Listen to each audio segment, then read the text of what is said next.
anatomie. Alors ce qu'on fait, c'est petit balayage de tous les groupes musculaires qu'on utilise.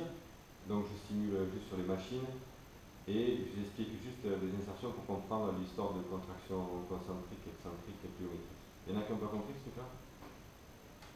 Concentrique? Ouais, excentrique. Contraction concentrique, excentrique. Donc je vais reprendre ce truc-là comme ça. Alors, on a vu le muscle, tu as une partie musculaire et puis après tu as une partie tendineuse. Il n'y a pas de trait, dommage. Merci. En fait, c'est ça, pour simplifier. Tac. On va simplifier. C'est quoi un os? Ouais. Là, tu as tendon. Et là, tendon. Et ça, c'est la partie musculaire, la partie charnue du muscle, ok? Donc ça, c'est tendon, ça, c'est le muscle. Et là, tu as la capsule articulaire qui est étanche, en fait, fermée, avec les surfaces articulaires ici. Et la capsule ici, elle est fermée, en fait. Et puis, tu as le système ligamentaire. Il y a un système ligamentaire qui tient l'articulation. Et les tendons, eux, ils insèrent les muscles sur les os, globalement. Voilà. Donc ce qui est intéressant en fait pour connaître le fonctionnement anatomique basique, c'est qu'il faut savoir où s'insèrent les muscles, le minimum. Tu vois. Donc quand tu fais des pompes, c'est quel groupe musculaire qu'on fait travailler? Vas-y. Ouais, c'est pectoraux. Les pectoraux, c'est ça, c'est ici. Alors je laisse tomber les insertions compliquées, tu vois, avec un peu des gros endroits, la cage, sternum et clavicule. On va dire que ça part d'ici, globalement, la cage thoracique, à l'os, à l'humérus. Ça part d'ici à là. Quand les insertions se rapprochent, parce que je fais le repoussé de la pompe, tu vois que les insertions du pectoral se rapprochent. C'est ce qu'on appelle une contraction concentrique. Le muscle se concentre. Lorsque je suis placé en pompe comme ça, quand je descends, les insertions s'écartent. Ça s'appelle une contraction excentrique. C'est-à-dire les parties contractiles du muscle se contractent en freinant le mouvement et les parties élastiques s'étirent. Et quand je fais ça, les parties contractiles se contractent.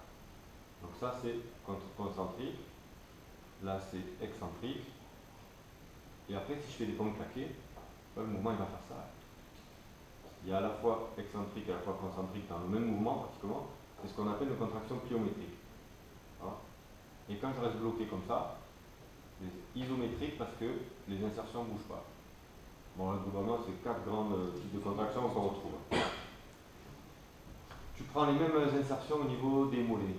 Je prends ici l'insertion ici fémur sur talon, simplifié. Si je monte sur la pointe, les insertions se rapprochent, c'est concentrique. Quand je descends, c'est excentrique, les insertions s'éloignent. Si je ne bouge pas, je reste comme ça en hauteur, isométrique, les insertions ne bougent pas. Et si je fais des bondissements comme ça fait à la fois excentrique et concentrique dans le même mouvement. C'est pliométrique.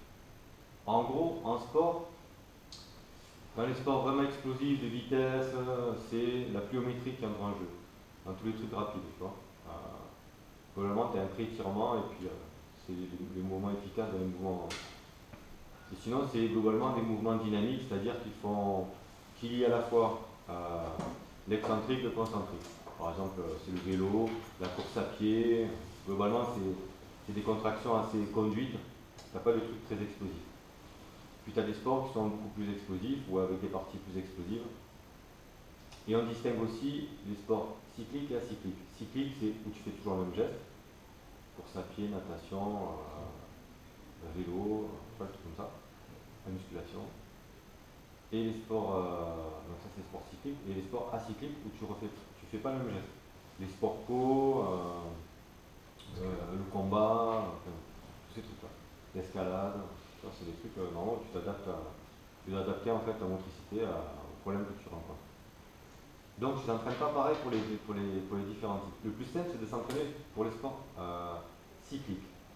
Donc tu répètes toujours le même geste. Et globalement, la théorie de l'entraînement, elle a été basée sur les sports cycliques. Et après, les gens ont fait des adaptations au sport cyclique. C'est pour ça qu'il y a des problèmes.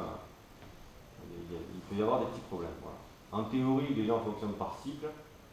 C'est-à-dire on fait un cycle d'endurance, un cycle de résistance, un cycle de force. Ouais, ils lient un peu les choses comme ça. Et après, ils font des rappels d'endurance, on fait une séance dans la séance, dans la semaine, ou des rappels de force, des trucs comme ça. Ça fonctionne un peu comme ça. Moi, j'ai développé d'autres théories sur les sports acycliques où en fait tu travailles tous les paramètres en montant la dose à chaque fois. C'est-à-dire que tu fais de l'endurance, de la résistance, de la force, de la vitesse dans la même semaine et tu montes progressivement et tu as d'aussi bons résultats. J'ai des résultats mondiaux. Donc ça montre bien que la théorie qui est appliquée au terrain, faut vraiment adapter aussi ce qu'on sent sur soi. Si on arrive un peu à l'expliquer, c'est aussi valable. Si on sent quelque chose qui nous va bien. Voilà. Parce qu'on a en fait on a des caractéristiques particulières chacun. Il y en a qui sont très explosifs, il y en a qui sont très endurants, il y en a qui sont plutôt résistants, il y en a qui préfèrent certains types d'efforts que d'autres.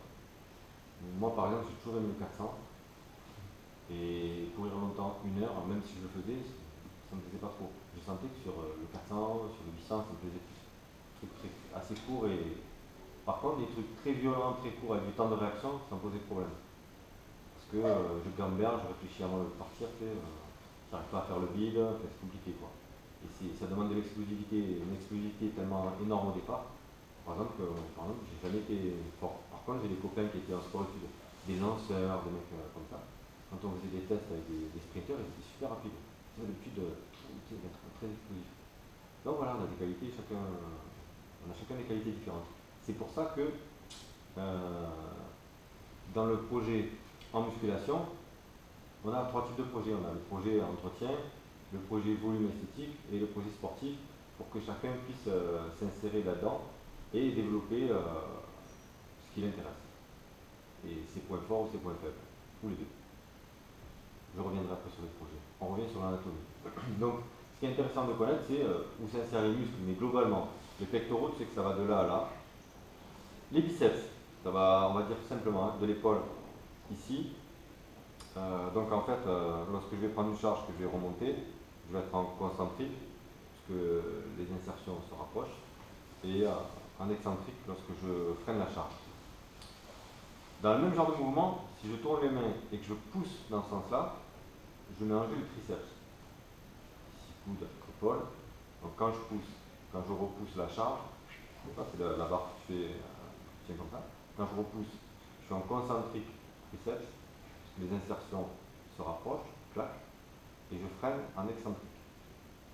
Dans l'autre mouvement, je prends la charge, je la remonte, je suis en train de forcer, c'est en concentrique, et quand je freine, c'est en excentrique. Bizarre, hein?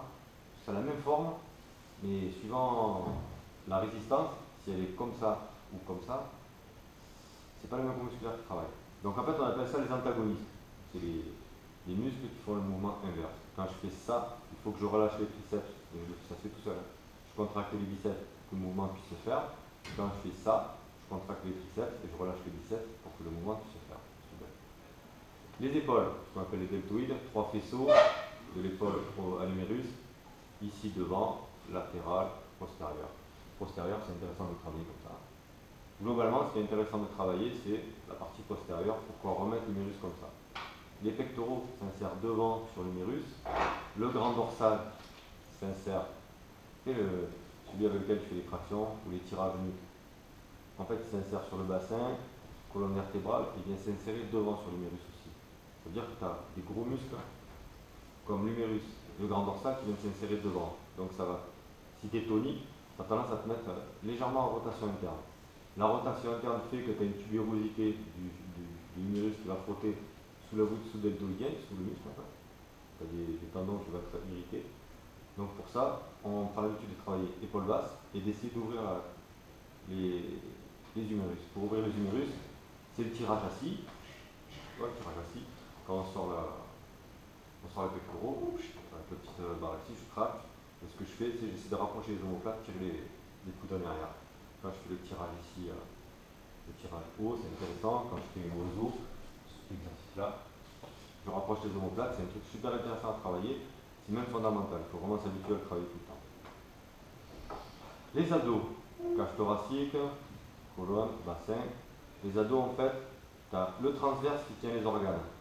Quand tu fais la taille fine, c'est ce qui fait, toi tu contractes le transverse, ça fait la taille plus fine. C'est ce qui aide à aller au chiottes. On fait travailler chez les vieux, tu sais, donc quand tu vas aux toilettes, tu t'expires et tu contractes le transverse. Tu ne forces pas comme un âne. Après, les obliques qui viennent ici, et après par-dessus les grands droits qui partent globalement ici de la cage et qui viennent s'insérer sur le pubis. Les abdos ne viennent que du bassin, tu vois, ils gèrent en fait que le buste. Et ils ne viennent pas s'insérer sur les jambes.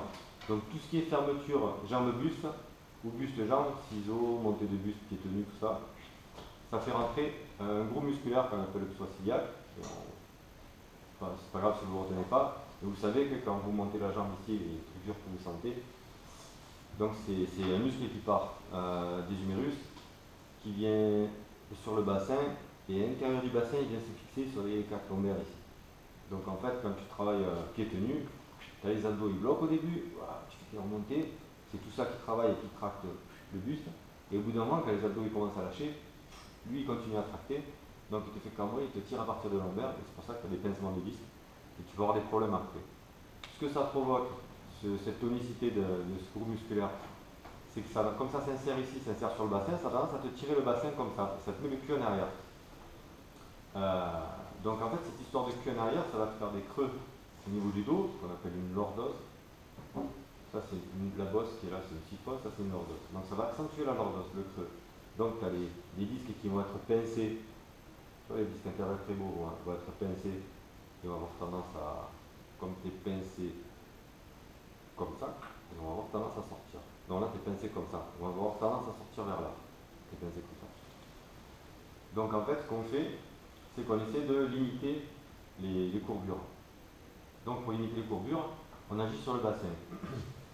Par exemple, si tu as une écharpe sur les épaules, que tu travailles les biceps, que tu travailles les épaules, le poids que tu as en plus de tes courbures, ça va comprimer la colonne vertébrale et ça peut causer des problèmes de compression du disque. Donc ce qu'on fait, on a tendance à aligner la colonne. Pour aligner la colonne, on touche sur le bassin. Donc ici, tu prends la pointe des os. Là, tu as les os iliaques en fait. Tu as les psoas iliaques, en fait, c'est des gros os qui sont là. En fait, tu prends la pointe des os iliaques. Quand la pointe des os iliaques part vers l'avant, comme ça fait sortir le cul. Donc ça s'appelle l'antéversion, ça part vers l'avant, anté. Quand la pointe des os iliaques part vers l'arrière, ça s'appelle rétroversion, ça part vers l'arrière. Là c'est l'anté, là c'est la rétro.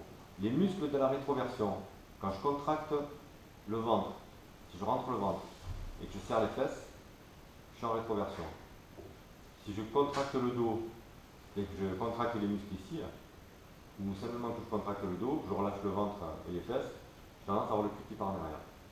Donc en fait, ça permet de comprendre rapidement ce qu'il faut faire. Il faut étirer cette partie-là qui te met le bassin avec le cul en arrière. Et il faut étirer les muscles du dos qui te met le cul en arrière. Il faut renforcer les fessiers parce qu'ils te placent le bassin en rétroversion. Et il faut renforcer les abdos parce qu'ils te ramènent aussi le bassin en rétroversion. Voilà, pour simplifier. Voilà.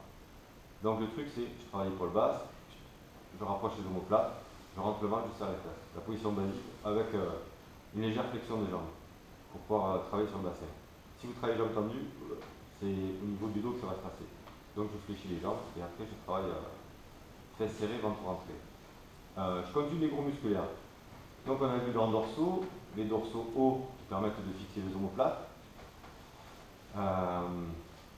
qui prennent, donc qui partent de l'humérus aux omoplates entre elles, simplifié. Talus spinaux tout le long de la colonne vertébrale, ce qu'on appelle les lombaires aussi quand on fait le travail, les lombaires quand on remonte. Ça, vous savez que quand c'est contracté, ça a tendance à sortir les fesses en arrière, donc il faut en user avec parcimonie, ou alors faire des étirements derrière, des enroulements du buste par exemple, sur le dos. Les fessiers qui partent du bassin au fémur, quand je contracte, là, concentrique, et quand je descends, excentrique. Là, quand je remonte, les insertions se rapprochent et concentriques, et quand je freine la descente, c'est excentrique les fessiers. Plus je travaille le buste devant et le cul en arrière, plus les fessiers sont sollicités. Quadriceps. 4 muscles qui partent globalement du bassin, globalement, hein, du bassin fémur. Ça part sur la rotule, et de la rotule, avec tendon rotulien, ça vient s'insérer sur le tibia. Donc là, les insertions sont ici. Quand je descends, les insertions s'écartent, je suis en excentrique, et quand je contracte, je remonte, le quadriceps se contracte en concentrique. Les ischios, bassin, ici, tibia, c'est des muscles qui permettent de ramener la cuisse. Donc ça, ce sont les ischios. Les adducteurs, bassin, intérieur du fémur, et les tibias, ça permet de rapprocher les jambes. Ici, globalement, ouais, on va simplifier. Ça sera là parce qu'on ne sert pas beaucoup.